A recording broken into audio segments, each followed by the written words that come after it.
बिस्मिल्लाहिर्रहमानिर्रहीम। अस्सलाम वालेकुम नाज़रीन, आपका मेज़बान अली हुसैन जी। सबसे पहले तो कौम को मुबारकबाद हो। पेट्रोल और डीज़ल की कीमतें जो हैं वो बढ़ गई हैं। रात के वक्त पेट्रोल बम कौम के ऊपर दे मारा है वक्त की ताकतवर हुकूमत ने। और ये वो हुकूमत है जो इमरान खान साहब के दौर में कहती थी कि जब पेट्रोल महंगा होता है, डीज़ल महंगा होता है, चीनी महंगी होती है, आटा महंगा होता है तो वज़ीर आज़म चोर होता है।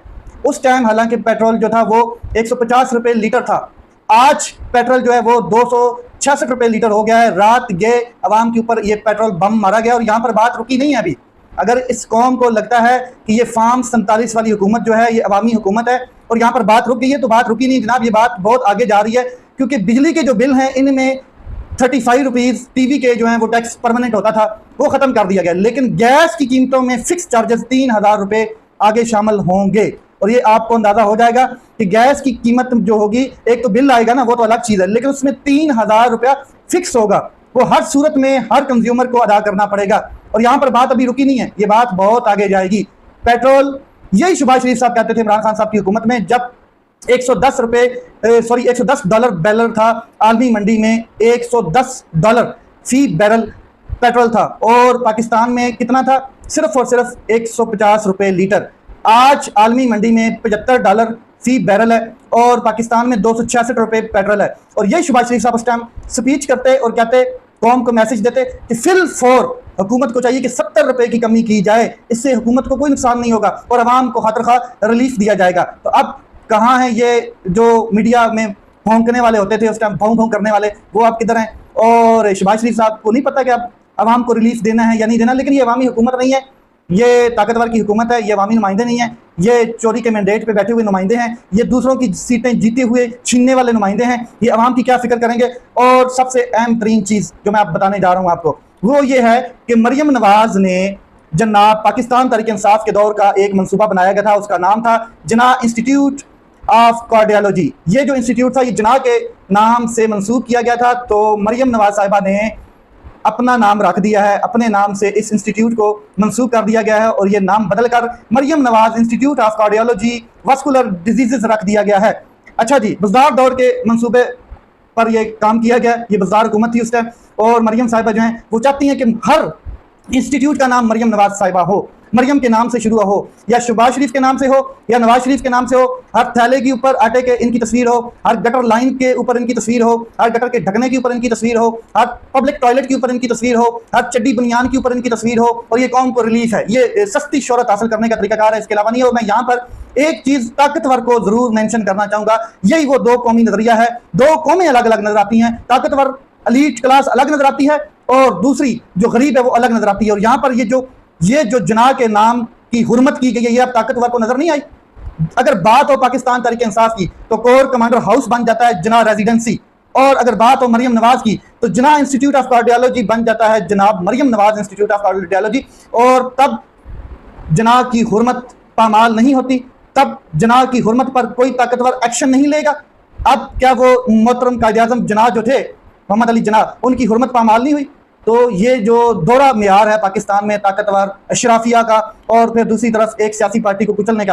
अब मैं आपको बता देता हूँ जी, मजीद मरियम नवाज साहब के लिए किस तरह रास्ते बनाए जा रहे हैं, किस तरीके से वो स्पीचें करती हुई नजर आ रही हैं, किस तरीके से असम्बली पंजाब जो है उसको अखाड़ा बनाया गया है और अखाड़े में जो स्पीकर असम्बली है मलिक अहमद खान साहब, वो ताकतवर के जरिए पूरी की पूरी जो पाकिस्तान तहरीक इंसाफ की अपोजिशन है उसको कुचलने में लगा हुआ है। आप सुने जनाब, एक तो मरियम नवाज साहबा ने ये जो नाम तब्दील किया है, तो मेरे जहन में ये आ रहा था कि जो जना रेजिडेंसी है उसका नाम भी तब्दील करके मरियम नवाज रख दिया जाए और फिर जो मिज़ार कायद है उसका नाम भी रख दिया जाए, इलामा इकबाल का जो ख्वाब है उसके साथ भी इसको मंसूब कर दिया जाए। और काफ़ी जगह हैं, बाद में आने वाले वक्तों में जब इमरान खान साहब नहीं होंगे तब ये शौकत खानम को भी अपने नाम से मंसूब कर देंगे और फिर ये बहुत पाकिस्तान के बड़े बड़े जितने इंस्टीट्यूट हैं उनको अपने नाम से मंसूब करेंगे। और ये किस किस्म का फैसला है? मैं तो कहता हूँ कि पाकिस्तान का नाम भी शरीफस्तान रख दिया जाए, यानी कि शरीफस्तान पाकिस्तान का नाम रख दिया जाए, क्योंकि ये शरीफों की हुकूमत है और कई दहाइयों से ये हुकूमत करते हुए नजर आ रहे हैं। क्योंकि इनको एक चीज़ का इल्म है, वो रास्ता इनको आता है, वो रास्ता बहुत आसान है, उस रास्ते में सिर्फ हाथ जोड़ने पड़ते हैं, उस रास्ते में सिर्फ बूथ पॉलिश करने पड़ते हैं। जितना बड़ा बूथ होगा, इतना बड़ा बुरश होगा, इतनी अच्छी चारी ब्लॉसम पॉलिश होगी और रगड़ा रगड़ा रगड़ा लगाना इनको आता है। मरियम नवाज ने पंजाब के शहरियों के लिए सेहत सहूलत प्रोग्राम की बैनल सूबाई जो एक सहूलत थी वो भी ख़त्म कर दी गई है। अच्छा, ये बैनल स्वाबी जो है, स्वाबी मैं कह रहा हूँ सूबाई, ये जो सहूलत ख़त्म की गई है ये मैं आपको बता देता हूँ कि जब कोई पंजाब का शख्स है उसको सेहत कार्ड मिला हुआ था और वो चाहता तो KPK से भी इलाज करा सकता था, चाहता तो सिंध से भी इलाज करा सकता था, बलोचिस्तान से भी इलाज करा सकता था, लेकिन अब वो सिर्फ पंजाब से इलाज कराएगा। और सबसे अहम चीज़ कि पंजाब से भी इलाज अपने हिसाब में करवाएगा, क्योंकि पंजाब में जो सेहत कार्ड है इसको बंद करके मोहतरमा मरियम नवाज जो है इन्होंने एयर एम्बुलेंस सर्विस मुतारफ करवा दी गई है। और अब ये एयर एम्बुलेंस सर्विस है, और वैसे भी वो कहती हुई नजर आ रही है कि अब अस्पताल खुद चल कर जाएंगे लोगों के दर पर। मुझे ये नहीं समझ आई कि अस्पताल कैसे चल कर जाएंगे। क्या मतलब कि नवाज शरीफ साहब का इलाज अब पाकिस्तान में हो सकेगा, क्योंकि उनकी बेटी है और वो अपने नाम से हॉस्पिटल्स के नाम को मंसूब करती हुई नजर आ रही है और कह रही है कि पाकिस्तान में आलमी सतह के हॉस्पिटल्स जो हैं वो काम कर रहे हैं, आलमी सतह का इलाज मैं जो है वो तरजीह दे रही हूँ और वो अब हॉस्पिटल्स में होगा। तो मोहतरमा मरियम नवाज साहिबा जो हैं वो बिल्कुल सही फरमा रही हैं, लेकिन बहू नवाज शरीफ साहब का इलाज फिर भी पाकिस्तान में नहीं होगा, वो फिर भी लंदन में ही होगा। अच्छा, मैं आपको एक चीज़ बता देता हूँ कि इस साल पंजाब में 11 सरकारी अस्पतालों में डॉक्टरों की गफलत की वजह से 56 बच्चे जो हैं वो जान की बाजी हार गए हैं। गुस्सा ने अपनी शिकायत मुख्तलिफ फॉर्म्स पर जमा भी कराई हैं, लेकिन कोई सुनवाई नहीं हुई है। ताज़ा तरीन वाक़या जो है वो DHQ अस्पताल पाकपतन में हुआ है, जिसमें 20 बच्चों की अमवात हुई हैं, जिस पर कमिश्नर ने कमेटी भी बनाई है। और मैं आपको बता दूं कि पॉलिटिकल पॉइंट स्कोरिंग की जा रही थी, जब स्वात रिवर जो है उसमें 20-18 जो है वो लोग फंस गए और वो फिर बह गए। उसके ऊपर ये दांत निकाल कर तारड़ साहब और इनके साथ एक और शख्स थे मोहतरम दांत निकाल कर प्रेस कॉन्फ्रेंस करते हैं। फिर इनकी बांदियां मरियम नवाज साहिबा की वो भी प्रेस कॉन्फ्रेंस करती हैं और मरियम नवाज साहिबा ने भी उसके ऊपर पॉइंट स्कोरिंग करने की कोशिश की है। लेकिन उसी दौरान उन्हीं दिनों में DHQ पाकपतन में 20 से 22 बच्चे ऑक्सीजन की कमी की वजह से मर जाते हैं। किसी को कोई फर्क नहीं पड़ता, घंटा फर्क पड़ता है, क्योंकि ये अवामी नुमाइंदे नहीं है। ये 10 खरब की ये मैडम नवाज शरीफ साहब की बेटी नवाज शरीफ से भी 2 कदम आगे नहीं 100 कदम आगे निकली है। 10 खरब की करप्शन करके बैठ गई हैं। 1 अरब की नहीं, 1 करोड़ की नहीं, 10 अरब की नहीं, बल्कि 1 खरब की भी नहीं, 10 खरब की करप्शन की है इस मोहतरमा ने। और इसको ताकतवर पूछने वाला है नहीं, क्योंकि ताकतवर आजकल कहीं और मसरूफ है। वो जनाब मसरूफ है पाकिस्तान तहरीक इंसाफ को कुचलने में, और ये चीज़ें चल रही हैं जनाब। और मरियम साहिबा फिर आखिर में कहती हैं अल्लाह ताला के फजलो करम से जुल्म और ज्यादती का निज़ाम मैंने हमेशा के लिए ख़त्म कर दिया है। अगर आपने ये जुल्म और ज्यादती का निज़ाम ख़त्म कर दिया है तो मुझे बताया जाए कि कोट लखपत में कैंसर सर्वाइवर एक डॉक्टर यास्मीन राशिद, जिनसे आपके वालिद साहब सीट हारे हुए हैं, वो वहाँ पर जुल्म और ज्यादती का जबर का निशाना हैं और इसी केसेस में वो हैं सियासी कैदी हैं। उनको आपने इसीलिए रखा हुआ है कि वो बाहर आती हैं तो उनको सीट जीतनी पड़ेगी, उनको उन्होंने सीट छीन लेनी है नवाज शरीफ साहब से, और नवाज शरीफ साहब के लिए बड़ा अलमिया होगा। और जो डॉक्टर यास्मीन राशिद साहब हैं उनकी स्टेटमेंट भी मैं आपको बता देता हूँ। वो कह रही हैं कि मेरे से 11 दिन हो गए बिजली जो है वो कट की गई है मेरे सेल से, और मुझे ऑक्सीजन भी नहीं दी जा रही है, मेरे पास ऑक्सीजन की भी कमी होती है, तो मैं कैंसर सर्वाइवर हूँ। ये जो जुल्म और ज्यादती का निज़ाम है ये कैसे ख़त्म होगा? मरियम साहिबा, सिर्फ पम्फलेट छपने से और इदारों के नाम अपने नाम से मंसूब करने से इंसाफ नहीं मिलता है, बल्कि पहले अवाम में जाएँ, अवामी नुमाइंदे बने, अवाम की खिदमत करें, वोट लेकर आएँ, फिर ये फॉर्म 47 पे नहीं 45 पे आएँ, फिर जाके अच्छा जी स्पीकर पंजाब असम्बली मरियम नवाज साहबा के सामने मुकम्मल लेटे हुए हैं और ताकतवर की हिदायत के मुताबिक पाकिस्तान तहरीक इंसाफ को कुचलने का सिलसिला जारी है। और वज़ीर आला पंजाब के खिलाफ इन्होंने जनाब क्यों अपोजिशन ने एहतजाज किया? एहतजाज करना महंगा पड़ गया। स्पीकर मलिक अहमद खान ने वज़ीर आला मरियम नवाज की तकरीर के दौरान एहतजाज करने वाले अपोजिशन के 26 अरकान की रुकनीत मुअत्तल कर दी है। 15 अजलासों में अपोजिशन के अरकान पर पाबंदी और 11 अरकान पर असम्बली पर दाखिले पर पाबंदी लगा दी गई है। ये चल रहा है जनाब कि मरियम करप्शन करे, मरियम जो मर्जी करे, मरियम जिन्ना इंस्टीट्यूट ऑफ कार्डियोलॉजी का नाम अपने नाम से मंसूब कर ले और इनके ऊपर कोई तनकीद भी ना करे। मरियम नवाज के खिलाफ एहतजाज का नतीजा ये निकला कि पाकिस्तान तहरीक इंसाफ के अरकान कायमा कमेटियों से फारिग कर दिए गए हैं। PTI के 3 अरकान को कायमा कमेटियों से हटाने की अदम तहरीक कामयाब की गई है। तहरीक इंसाफ को 13 स्टैंडिंग कमेटियों से हटाने का फैसला भी पाकिस्तान तहरीक इंसाफ के अहदों से भी हटाने की नोटिस भी जारी किए गए हैं और ये चल रहा है पंजाब असम्बली में। और पाकिस्तान तहरीक इंसाफ जो है इसको ख़त्म करने के लिए लगी पड़ी है मुस्लिम लीग नून ताकतवर के साथ उसकी गोद में बैठ के उसकी बूथ पॉलिश करते हुए चाटते हुए ये काम चल रहा है। एक सियासी जमहूरी पार्टी को कुचलने में लगे हुए हैं। और स्पीकर जो हैं मलिक अहमद खान साहब वो कहते हैं अगर पाकिस्तान तहरीक इंसाफ के सिस्टम पर एतराज़ है तो फिर एहतजाज करें, करते रहें, लेकिन यहाँ से इस्तीफे दे जाओ और एहतजाज करो ताकि ये बाकी जो सीटें हैं ये भी इनको मिल जाएं, ये भी इनकी झोली में चली जाएं। अब मैं आगे चलता हूँ तो मैं आपको बताता हूँ कि आज जुडिशल कमीशन का इजलास होने जा रहा है।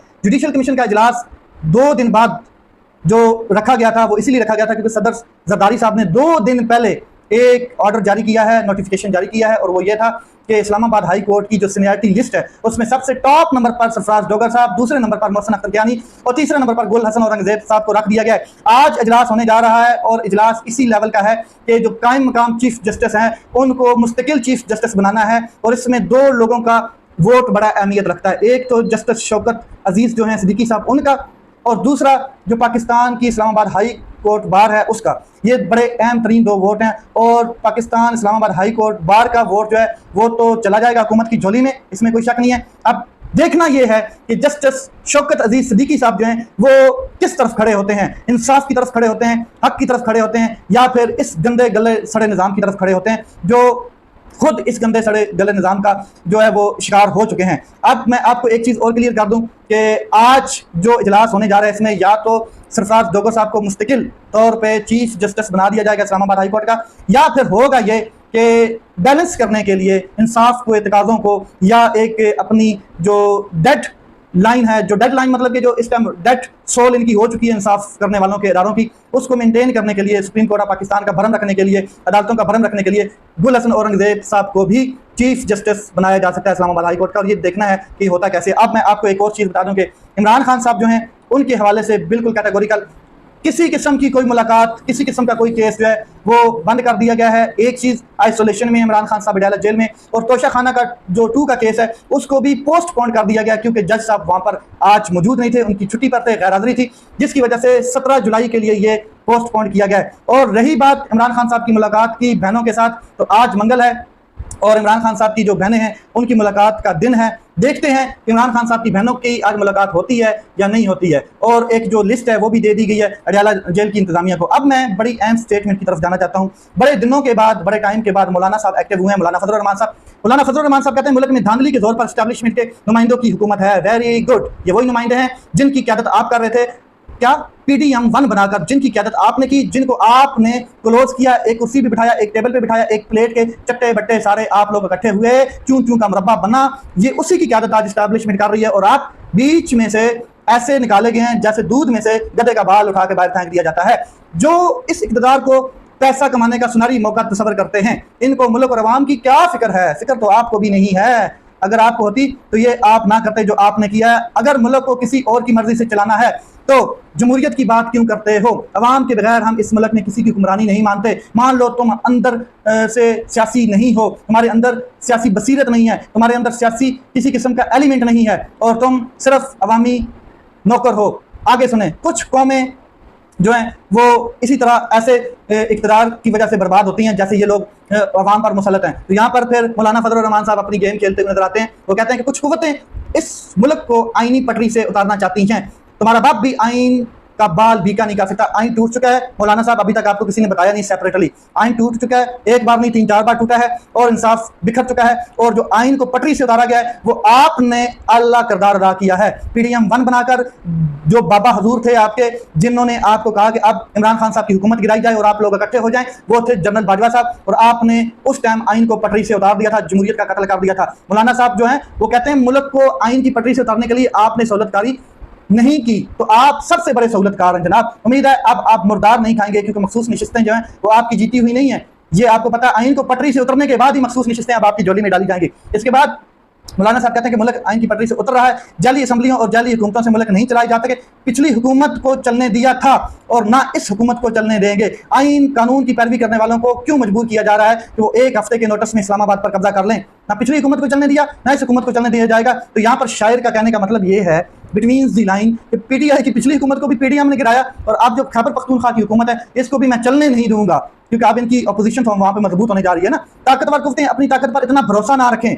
ये आखिरी कुव्वत है और वो है अवाम की। मान लो तुम्हारे अंदर सियासी बसीरत नहीं है, मान लो तुम सियासी लिहाज से कोरे हो, तुम्हारी खोपड़ियों में भूसा भरा हुआ है, दिमाग की ताकत नहीं है, आप इस मुल्क को, कौम को मुस्तकिल तौर पर कब्जा नहीं कर सकते। ये जनाब का कहना था, और कहते हैं कि हुकूमत को तस्लीम नहीं करेंगे, इस्लामाबाद पर कब्जा करने के लिए मजबूर ना किया जाए। तो जनाब मौलाना फजलुर रहमान साहब को कोई जाके बताए कि आइन को पटरी से आपने उतारा है, जमहूरियत का कत्ल आपने किया है, आप लोग इनके साथ मिलकर PDM 1 बनाकर सदर बन गए, आपको सदर मुमलकत बनने का ऑफर दी गई, आपको के गवर्नर्स को बनाने की ऑफर दी गई, और जो आपकी झोलियां भरी गई उस टाइम, फिर जब आपको मक्खन से बाल की तरह बाहर उठा के फेंका गया तो आपने फिर अब इस तरह की स्टेटमेंट देनी शुरू कर दी है। आपको क्या पता आइन किस तरह टूटा है? आप किसी अच्छे वकील के पास बैठे हैं और उससे पूछे कि कितनी बार आइन टूटा है। एतजाज हसन साहब और लतीफ़ खोसा साहब की थोड़ी सी महफिल कर लें, अंदाजा हो जाएगा। लेट्स सी ये मामला किस तरफ जाते हैं। अपना ख्याल रखें, अपने भाई के इस चैनल का ख्याल रखें। पाकिस्तान जिंदाबाद।